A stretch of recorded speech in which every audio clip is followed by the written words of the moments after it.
할렐루야. 반갑습니다. 저는 다음 세대 초등학교 1학년부터 6학년까지 친구들이 함께 모여서 예배를 드리고 있는 전학연부 부서를 섬기는 전도사 이희진이라고 합니다.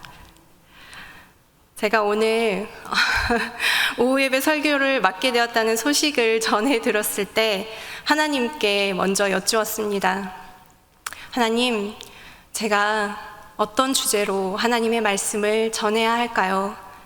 그렇게 마음에 부담을 가지고 몇 개월을 고민만 하고 있던 제게 하나님께서는 다양한 통로로 회복이라는 단어를 심어주셨습니다. 오늘 본문 말씀 또한 그렇게 받은 말씀입니다. 오늘 이 말씀을 준비하며 제 삶에서 무너진 곳은 없는지 돌아보게 하셨고 앞으로 무엇을 해야 하는지도 깨닫게 하셨습니다. 그렇게 준비함 가운데 먼저 주시는 은혜가 있었습니다. 부디 말씀을 전달하는 종은 가리워지고 하나님의 뜻만이 밝히 계시되어져서 성도님들의 삶 가운데 무너진 성읍들이 발견되어지고 회복되어지는 역사가 있게 되시기를 진심으로 축복합니다. 아멘. 저희 부서 선생님들과 부장님이 요즘 저를 부르는 별명이 있습니다. 바로 백공입니다. 혹시 생소하시지요? 백설공주의 줄임말입니다. 얼굴이 하얗고 또 부모님이 잘 만들어주신 얼굴 때문에 감사하게 그렇게 불러주시는 듯 합니다. 그러나 개인적으로 제가 가장 많이 듣는 별명은 울보입니다. 아마 오후 예배에 단상에서 그 찬양하는 제 모습을 보셨노라면 왜 그런지 알겠다 하실 수 있을 겁니다. 오후 예배를 위한 찬양을 하면 어찌 그렇게 눈물부터 나는지요. 물론 찬양을 하는 순간만 그런 것은 아닙니다. 어릴 적부터의 기질이기도 합니다. 그리고 하나님과 인격적으로 만나고 친밀해지면서부터는 더욱 이러했습니다. 작년 4월에 이 교회에 부임해서 저희 전학연부에서 아이들과 처음 예배를 드리던 날을 기억합니다. 지금까지는 청년과 청소년 측만 담당했던 저인지라 어린 아이들이 예배를 위해 단상에서 찬양하고 율동하는 모습을 사실 처음 보았습니다. 눈앞에서. 그런데 그 모습을 보는데 그만 울컥하고 말았습니다. 하나님이 이 모습을 보시고 얼마나 기뻐하실까, 얼마나 기특해 하실까 하는 생각이 들었기 때문입니다. 또 아이들이 십자가를 어깨에 메고 부서실을 도는 활동을 할 때에 몇 아이가 눈물을 흘렸습니다. 그리고 그 눈물에 저도 함께 울어버렸습니다. 가끔 설교 중에는 아이들을 향한 하나님의 마음이 깨달아지면 목소리가 먹먹해질 때가 있습니다. 부디 이 설교 중에는 그런 일이 없길 바라며 정말 오래 기도했는데 벌써 시작부터 목소리가 먹먹해지고 있습니다. 그런데 이게 바로 하나님이 주신 귀한 공감의 마음이 아닐까 싶습니다. 그런데 오늘 본문 속 주인공도 저와 마찬가지로 눈물이 많고 공감력이 좋은 사람입니다. 그러나 그는 저처럼 제사장이 아니고 평신도입니다.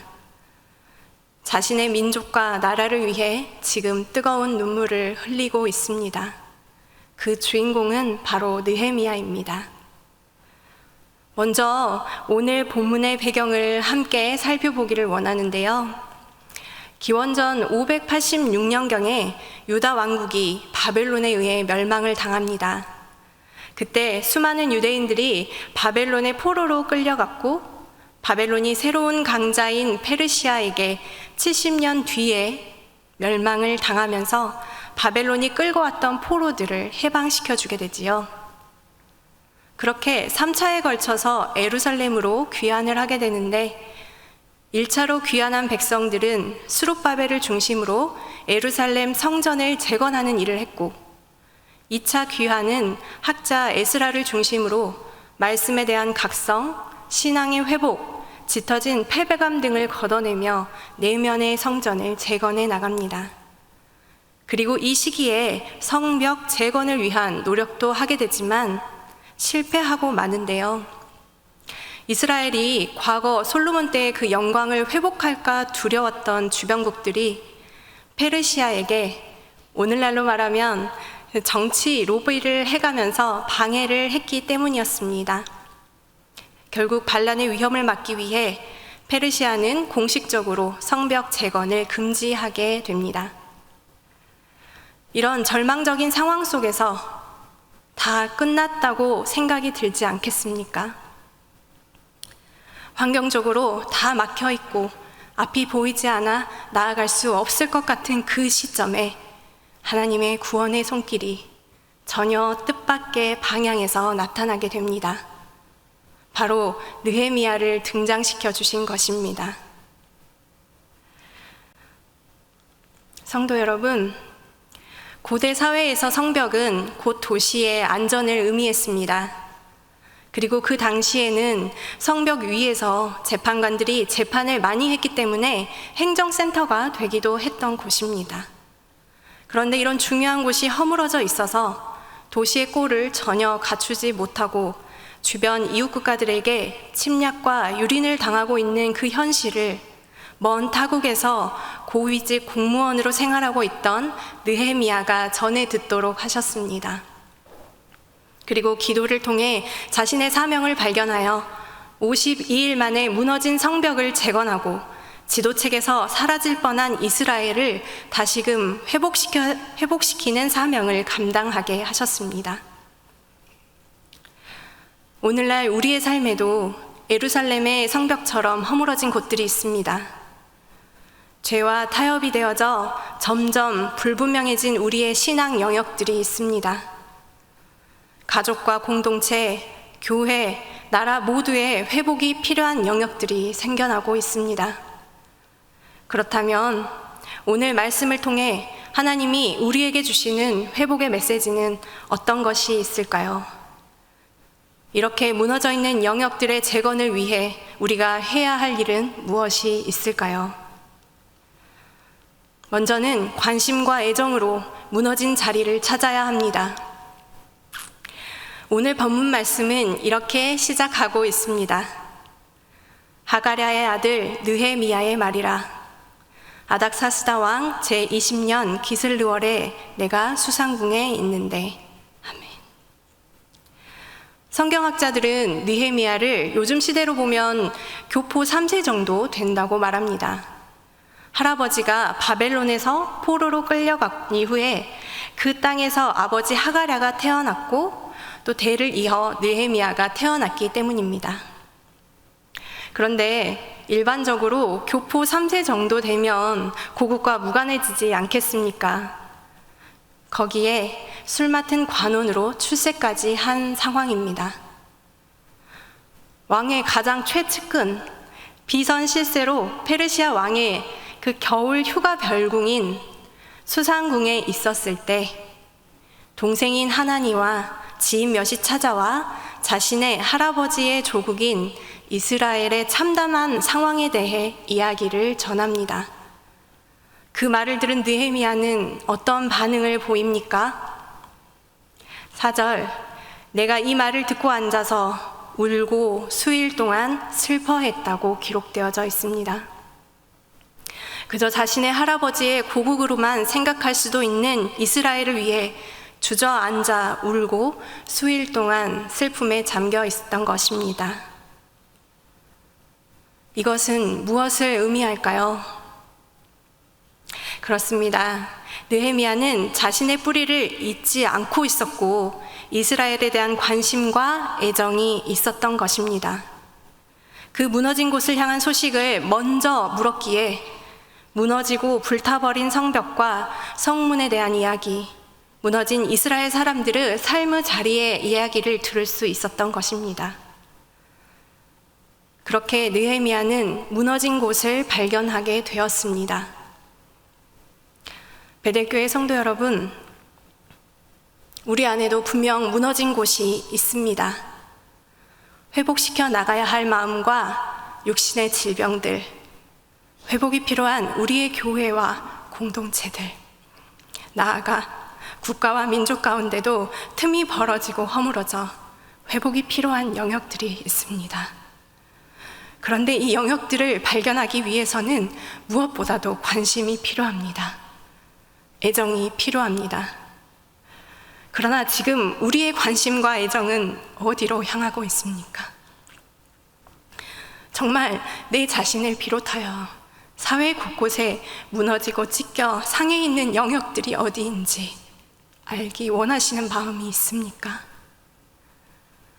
우리는 먼저 허물어진 곳이 어디일지 관심을 가져야 합니다. 우리의 의지적 관심을 하나님께 올려드려야 합니다. 그렇게 성령의 조명하심을 구하며 하나님의 은총 어린 사랑을 간구해야 합니다. 그 하나님의 사랑이 우리에게 흘러들어 삶의 곳곳에 허물어진 곳이 깨달아질 수 있도록 기도하십시오. 어두움과 상처들을, 분열과 어리석음들을 애정 어린 시선으로 바라볼 수 있도록 사랑이신 하나님께 간구하십시오. 그렇게 우리의 영안이 열리고 하나님의 마음으로 허물어진 곳을 발견하게 되는 은혜가 우리 모두에게 있을 것임을 믿으시기 바랍니다. 두 번째로는 우리의 회복을 위해 금식하며 회개 기도를 해야 합니다. 느헤미야서는 기도로 시작해 기도로 끝이 납니다. 그것은 느헤미야가 기도의 사람이었다는 것을 의미합니다. 그리고 오늘 본문은 느헤미야의 첫 기도의 내용이 기록되어져 있는데요. 4절 하반절, 느헤미야가 수일 동안 슬퍼하며 하늘의 하나님 앞에 금식하며 기도하였다고 쓰여 있습니다. 금식을 할 만큼 절박한 마음이었음을 알 수 있습니다. 그리고 그런 절박함은 담은 기도의 내용은 이렇습니다. 느헤미야는 가장 먼저 하나님을 부릅니다. 5절 상반절, 이르되 하늘의 하나님 여호와 크고 두려우신 하나님이여. 아멘. 자신의 경험과 직위와 권력을 의지하기 전에 느헤미야는 예루살렘의 문제를 접하고 바로 크고 두려우신 하나님께 무릎을 꿇었던 것입니다. 그는 중대한 사건 앞에서 무엇이 선행되어야 하는지를 잘 알고 있었습니다. 예루살렘의 비보를 듣고 그가 가장 먼저 한 일은 누구를 찾아가거나 머리를 싸매고 계획을 짠 것이 아니라 하나님께 나아가 무릎을 꿇는 기도를 드렸습니다. 그렇게 하늘에 크신 여호와를 앞세워 느헤미야는 기도를 이어갑니다. 5절 하반절 함께 하시겠습니다. 주를 사랑하고 주의 계명을 지키는 자에게 언약을 지키시며 긍휼을 베푸시는 주여 간구하나이다. 아멘. 느헤미야에게 하나님은 어떤 분이십니까? 주를 사랑하고 주의 계명을 지키는 자에게 언약을 지켜주시고 긍휼을 베풀어 주시는 분이라고 노래하듯 고백하고 있습니다. 하나님을 송축해 드리고 있습니다. 그런 이후 회개의 기도를 올립니다. 6절, 우리 이스라엘 자손이 주께 범죄한 죄들을 자복하오니. 7절, 주를 향하여 크게 악을 행하여 주께서 주의 종 모세에게 명령하신 계명과 율례와 규례를 지키지 아니하였나이다. 아멘. 사실 유대민족이 이 페르시아 땅에 포로로 끌려온 것은 느헤미야의 죄가 아닙니다. 그는 교포 3세이므로 오히려 역사의 피해자라고 볼 수도 있습니다. 할아버지 때의 잘못으로 타국에 끌려와 살아가고 있기 때문입니다. 그러나 지금 느헤미야는 자기 죄가 아닌 선조들의 죄를 자신의 죄, 곧 우리의 죄라고 고백하고 있습니다. 여기에서 우리가 해야 할 기도의 방향을 확인하게 됩니다.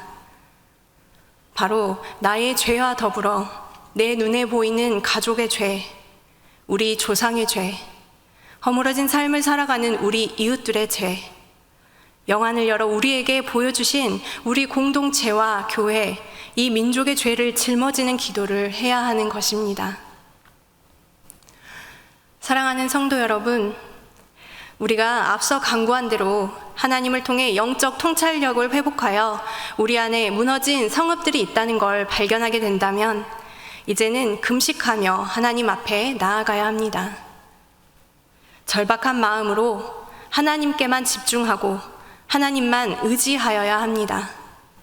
우리의 문제를 나의 문제로 여기고 죄를 자복하며 하나님께 회개의 기도를 드려야 하는 것입니다. 하나님은 우리에게 배우자, 자녀, 우리 주일학교 아이들, 회사의 직원들, 구역 식구들, 우리가 일상에서 관계 맺는 그들 모두를 맡기셨습니다. 하나님이 우리 삶에 세우신 인간관계입니다. 그러나 그 성벽이 혹시 병들어 가고 있지는 않습니까? 혹시 금이 가서 무너질 위기에 처해 있지는 않습니까? 우리가 함께 금식하며 회개함으로 기도해 주어야 합니다. 우리를 통해 발견하게 하신 그 문제를 놓고 함께 금식하고 중보기도하며 든든한 성읍이 되어 주어야 하는 것입니다. 재건의 희망을 주어야 하는 것입니다. 우리의 회개함은 하나님의 말씀과 약속으로 조명될 때에만 가능합니다. 성령님의 도우심을 구하며 우리에게 맡겨진 성벽 재건을 위해 힘써 기도합시다. 그렇게 우리의 문제보다 더 크신 하나님을 바라보며 금식을 자처하고 우리의 죄를 나의 죄로 고백하며 그분 앞에 나아갈 때 느헤미야처럼 52일 만에 성벽이 재건되는 역사가 분명하게 우리의 삶 가운데 일어나게 될 줄 믿습니다. 마지막으로 회복을 위한 사명을 순종함으로 감당해내야 합니다. 앞서 느헤미야는 금식함으로 하나님께 나아가 절박한 기도를 올리고 있었습니다. 그리고 9절과 10절을 통해 하나님의 말씀을 근거로 도움을 간구하고 있었습니다.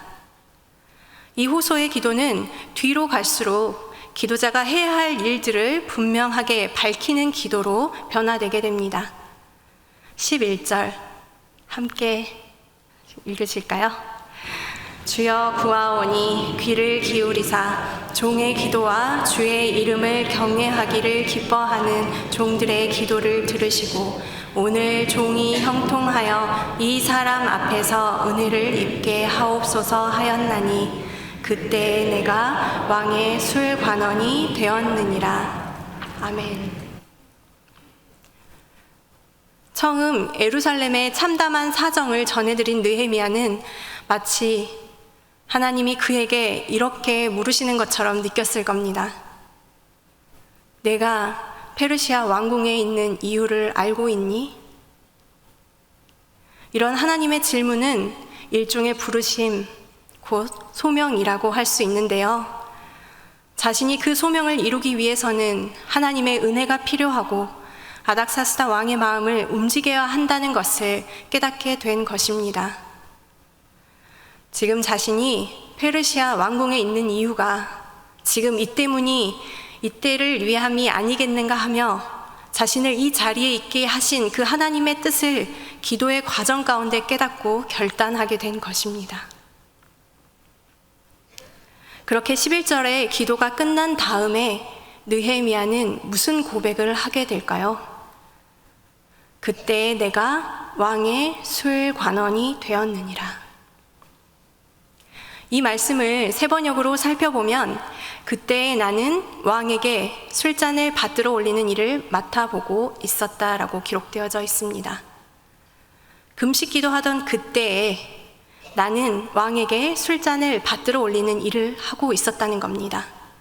지금 자신의 삶의 자리가 어디인지 느헤미야는 기도 말미에 고백하고 있는 것입니다. 사실 느헤미야가 맡은 직책인 이 술관원은 오히려 함정이 될 수도 있는 자리였습니다. 한번 생각해 볼까요? 포로로 붙잡혀온 민족의 후손이자 교포 3세로서 쉽게 오르지 못할 자리에 앉아 있습니다. 그런데 과연 그 자리를 포기하고 예루살렘으로 돌아갈 마음이 쉬었을까요? 왕이 가장 신뢰하는 최측근에게 술관원의 직분을 허락하는 것인데, 왕이 평소에 술 마시며 하던 그 속 이야기들을 다 알고 있는 자가 예루살렘으로 돌아가 성벽을 재건하고 국가를 재건한다고 하니 자칫하면 오해를 사서 목숨까지도 위태로울 수 있는 직분이었다는 겁니다. 그러나 느헤미야는 그 사명을 마다하지 않았습니다. 자신을 향한 하나님의 뜻을 발견하고는 바로 순종을 했습니다. 자신이 현재 처한 그 상황에서 할 수 있는 일들을 기도 가운데 발견을 했고, 그 일을 잘 감당해낼 수 있도록 간구하는 기도를 올렸습니다. 혹시 지금 흔들리는 자리에 계신 성도님들이 계십니까? 우리는 그 자리에서 벗어나게 해달라는 간구의 기도가 아닌 느헤미야처럼 지금 내가 발 딛고 선 가정, 일터, 교회, 이 모든 곳에서 하나님이 부르신 목적과 사명을 발견하고 그 역할을 순종함으로 잘 감당하게 해달라고 간구해야 할 것입니다. 그럴 때 하나님의 회복의 역사가 시작됨을 믿으시기 바랍니다. 이제 말씀을 마무리합니다. 지금 우리는 삶의 어떤 영역들이 무너져 가고 있습니까? 우리가 함께 보수하고 재건해 주어야 할 성읍들이 어디라고 깨달아지십니까? 이런 우리에게 오늘 하나님은 느헤미야를 바라보게 하십니다. 느헤미야를 통해 구원을 이루셨던 그 하늘의 하나님이 분명히 회복하실 것이라 말씀하십니다. 관심과 애정으로 무너진 곳들을 찾아내고 회복을 위해 금식하며 회개 기도를 드리면서 지금 내게 맡겨진 그 자리에서 회복을 위한 노력을 순종함으로 감당해 나간다면 분명 우리의 성읍은 재건될 것입니다. 회복될 것입니다. 그러니 포기하지 마십시오. 위축되지도 어려운 상황에 주저앉지도 마십시오. 우리에겐 우리의 진정한 아버지, 하늘에 크신 여호와 하나님이 계십니다. 알파와 오메가요, 시작과 그 끝을 모두 주관하며 알고 계시는 그 하나님이 우리의 위로와 능력 되시기 때문입니다. 마지막으로 독일의 성자 안셀름 그린이라는 신부님의 하루를 살아도 행복하게라는 책 속에 담긴 글을 소개하며 오늘 설교를 마치겠습니다. 빛과 어둠, 기쁨과 고통이 두루 있는 삶이야말로 정말 멋진 삶이다. 삶의 비밀을 찾기 위해 눈앞을 직시하고 때로는 경이로운 마음으로 뒷걸음질 치는 것, 이 모든 것이 우리 삶을 흥미롭게 만든다. 고통 속에도 삶이 있다. 부모나 형제 자매에게 보여주는 고통 속에도, 다른 사람과 나누는 기쁨 속에도, 정상에 이르기 위해 기울이는 노력 속에도, 일을 마치고 쉴 때의 느긋한 기분 속에도, 삶이 있는 곳이면 어디에서든 행복을 예감할 수 있다. 어떤 이유로 고통을 느낀다면 당신의 아픔을 함께 느끼고 도와줄 사람을 찾아라. 당신을 이해하는 사람들과 이야기를 나누어라. 무기력하게 고통 속에 묻혀 있지 말고 다른 사람에게 혹은 신에게 그것을 열어보여라. 그러면 당신은 위로를 얻을 수 있고 안정, 희망, 확신을 가질 수 있다. 힘은 위기에서 자라나는 법이다. 기도하시겠습니다.